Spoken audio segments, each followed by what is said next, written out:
Hello, and welcome to this week's episode of Did Shakespeare? This week, we're asking the question, did Shakespeare celebrate Christmas?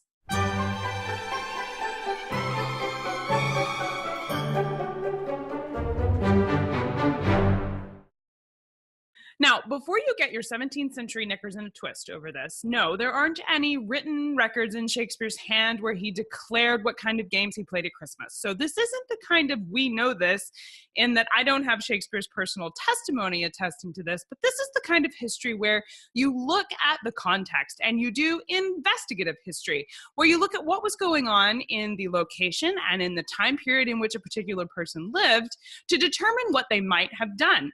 And so today, I'm going to share with you 5 popular Christmas games that Shakespeare might have played.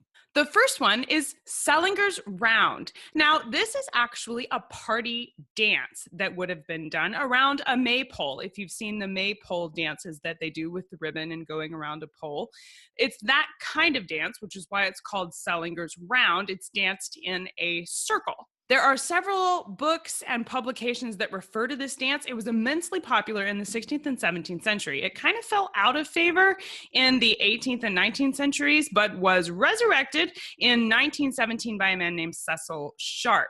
The first written publication of the song itself wasn't published until 1670, but it was a popular dance during Shakespeare's time and a great way to celebrate Christmas with your friends. The second one is a game called Shoeing the Mare. Now, this was played by taking a thin piece of wood, like a wooden plank. You might call it a 2x4 now, just a thin piece of wood that you would suspend from the ceiling or from the roof. And you're gonna tie the rope to each end of the plank and hang it down from the top of the ceiling. And you would want it to be high enough off the ground that a player of the game could straddle the board like you would hop on a horse, and the player's feet be off the ground. So that gives you an idea of how tall it would be. And obviously they don't measure this because depending on the height of your guests, you do it higher or lower. If it was me, I'd put it on a pulley so that you could adjust it for each player, but nobody asked me.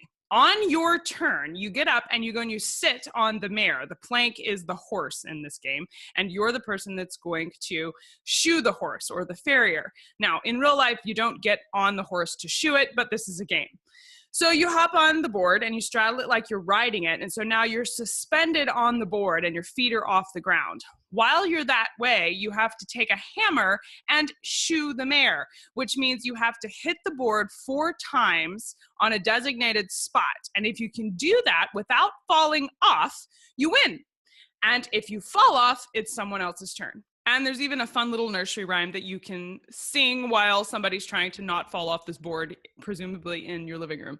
As you can imagine, lots of laughs are had playing this game. The third one was a fun game to find out Shakespeare might have played at Christmas time, because we actually played this here in the United States. It was a playground game, and it went by the name Blind Man's Bluff when I was a kid, but in Shakespeare's time, it was called Hoodman's Blind.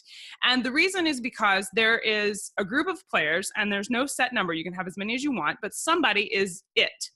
That person is blindfolded. Now, if you were wearing a cloak or a hood, your hood might be brought up over your head, and that's why it's called Hoodman's Blind, because the hoodman is now blind. Either way, you blindfold the person that's it, and then you spin them around in a circle to disorient them so that they are not aware of their surroundings and they're going to go in the wrong direction, and that's funny.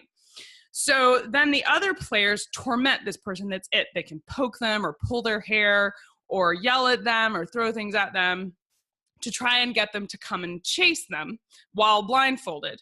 If the person that's blindfolded catches someone, the person they catch becomes it, and the whole thing starts all over again. There's no real conclusion to this game. It's just a lot of laughs watching somebody stumble around and not quite know where they're going and try to capture people. It's just a fun game, but it doesn't end until collectively everyone decides to end the insanity. The fourth game is called Hot Cockles. I have no idea where the name for this game came from. I imagine if you are native to England, you may understand the phrases more than I do, but I don't understand why it's called this game, but here's how it's played. This game was considered a family version of Blind Man's Bluff or Hoodman's Blind. And the way it was played is there was a person who sits in a chair And then there is a blindfolded person. The blindfolded person gets down on their knees and lays their head in the lap of the person sitting in the chair. Then the blindfolded person takes their open palm and puts it on their back with their palm facing outwards. So it'd be on their back with the palm facing up or out. While they're there, the other players in the room take turns smacking this person's hand, and the kneeling person has to guess who smacked them. If he gets it right, then it's that person's turn to be the kneeler, and it rotates through. This is another one of those games that just ends when the party decides we're going to move on to something else now. This game in particular became popular at family parties because the format of the game allowed you to flirt with someone. So if you were in mixed company where you had guys and girls celebrating at someone's house together, especially young, sort of interested in each other couples, this game was a lot of fun for that reason. The last game I'm going to tell you about today is actually an acting game, and it was called Playing the Kings and Queens of Twelfth Night. Now, this one, I'm not sure when it started because obviously Shakespeare wrote Twelfth Night, so playing the characters from his play, I'm not sure if that immediately took off right after he wrote it or how long after he wrote the play that this became a standard Christmas celebration. But I do know that by the late 1600s, this was a popular way to celebrate Christmas. And I do know that Shakespeare performed Twelfth Night, we think, for Queen Elizabeth's Christmas celebrations. So it's a Christmas play, and very soon after it was written, people started acting out scenes from the play as a way to celebrate Christmas. And the way they would do that is they would pass out character roles to people that were attending the party. Now, sometimes a party host would send a character role with the invitation. So it would arrive at your house, and you'd say, you've been invited to this party, and you've been asked to play the role of this character from Twelfth Night. And you would show up at the party dressed as this character. And then for the entire time of the party, you had to stay in character. And if you broke character at all, then you had some kind of, fun forfeiture that you had to pay the party guests. You had to serve tea or something. I don't know what it might be, but you had to pay some penalty for breaking character. That's one way.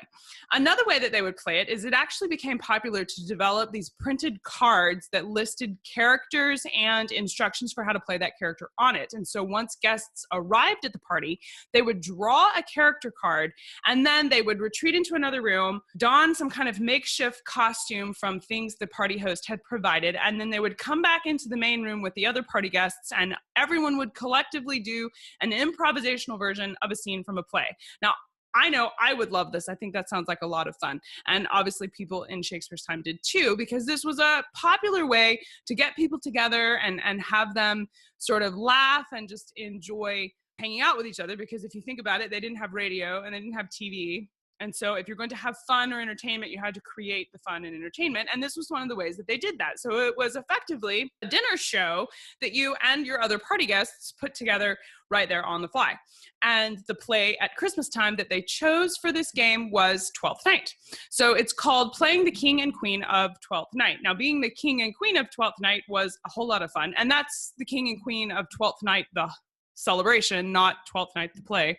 But the King and Queen of Twelfth Night the celebration got to be in charge. And so that's why it was really popular to be the in charge person. You got to tell everyone else what to do all evening. So that was the fun part of that. I hope you enjoy some of these party games. I think it would be fun to pull them out at Christmas parties. If you use these at your house to celebrate these, please let me know about it. I'd love to hear how that went. And if your friends enjoyed dressing up like characters from the play Twelfth Night and improving a scene from the play, that sounds like a lot of fun. There are instructions for how to do this, as well as links to, if you want to see Salinger's Round, the music written out, there's links to that. There's links to recipes and other instructions for the characters for how to play Twelfth Night, all listed over at the blog in the show notes for today's episode. I wanted to let you guys know I'm writing a book about Shakespeare as an entrepreneur. If you have a question about that concept that you would like to know more about, or that you think would belong in a book that looks at Shakespeare as an entrepreneur, I'd love to hear from you. Please go over and subscribe to my email list. And once you do that, you'll have my contact information. And I want you to reply to the email I send you and tell me what you'd like to see in the book. From my house to yours, I'm wishing you Merry Christmas, Happy Holidays, and a very Shakespeare-y New Year. Bye, guys.